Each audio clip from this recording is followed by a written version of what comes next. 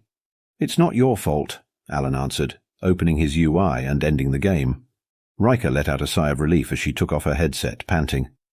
"That was intense," she said, and Alan chuckled. "Intense but fun," Alan said, hastily taking off his VR suit and shoes.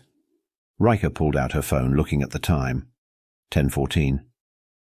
"So, Alan, it's not exactly lunch yet, so if you're not busy, want to come over to my place?" she asked. While a part of her regretted saying that, she also wanted to hear Alan's response. "Sure," he answered, and Riker let out an internal sigh of relief. "All right, let's go," she said. I was just about to doze off when I saw Riker leaving the VR cafe. I sat up, my antennae straightening with my body, and I watched the brown-black Kahite as she walked over to her car, tail stiff. She was nervous, and I continued to observe her as she got inside her car, starting the engine. I was about to start my own when I saw Alan exit the VR cafe as well. He got into his car as Riker began driving away. Alan drove out of the parking lot as I started my engine, watching as he began going in the same direction as Riker.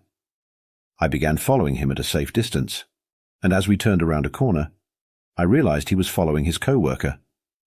My heart began pounding. The Kahite had looked nervous as she was driving away, and Alan was following her. Was she in danger? Was she being threatened or blackmailed? I could feel my antennae twitching in anger as all the possible scenarios flooded through my mind. No. I took a deep breath, composing myself. I was going to deal with whatever problem was there, if there was one, professionally. After around 15 minutes, the two began to slow down as they entered a neighborhood, and I watched as Riker parked in front of what I assumed to be her house. She exited her car, unlocking her door and waiting for Alan. Alan parked his car right next to hers and he got out, walking over to her. The two entered the house as I continued driving, thinking of where I was going to park. I had a solid case on my hands that I was going to solve. Alan removed his shoes, carefully putting them beside Riker's, feeling the smooth vinyl floor beneath his feet. He followed her into her living room, and it looked very cozy, with cushions, fluffy furniture, and potted plants everywhere. "Wow, your place looks great," Alan said as Riker sat down on her sofa, stretching. Thanks," Riker mumbled, curling up on one end. "Tired?" Alan asked, and Riker nodded. "Over a little bit of VR? How do you cope with work?" Alan teased, passing her a cushion. "Willpower and sugar," Riker replied. "You?" She turned to look at him, and Alan cleared his throat. "Coffee," he answered, and Riker smiled. "You humans and your magic beverages. Wish Kahites had something like that." She sighed. There was silence for a few seconds until Riker spoke again. "So, you want to watch a movie or something?" she said, absent-mindedly stroking her tail. "Yeah, sure, what do you like?" Alan asked as Riker pulled out her phone. Dramas, thrillers, comedies." She turned on her flat-screen TV, scrolling through Vastux. "I heard Oris Lever is starring in this new series called 12. It's about crime and detectives." "You want to try it out?" Riker said, and Alan smiled. "Sounds fun," he said as Riker searched it up, moving to the middle of the sofa so he could see the TV better. "Okay, here it is. Lights off," Riker yelled, and the living room went dark. Alan's eyes were focused on the screen in front of him as the opening scene began to play, but they quickly darted to the side when he heard Riker shifting closer to him. He relaxed as the Kahite gently leaned against him, and she felt really nice against his bare skin. Riker's fur was so soft and warm, just like the sofa he was on, and it was... oh no. Riker realized she was too close to Alan too late. Was the better thing to do to pull away or stay against him? She was about to ask how he felt when Alan's expression changed. While he couldn't see that well in the dark, she could see just fine, and there was a slight look of what seemed to be distress on his face. Did he need to use the bathroom? Did he remember something important? Her eyes happened to dart down for a split second. "Oh,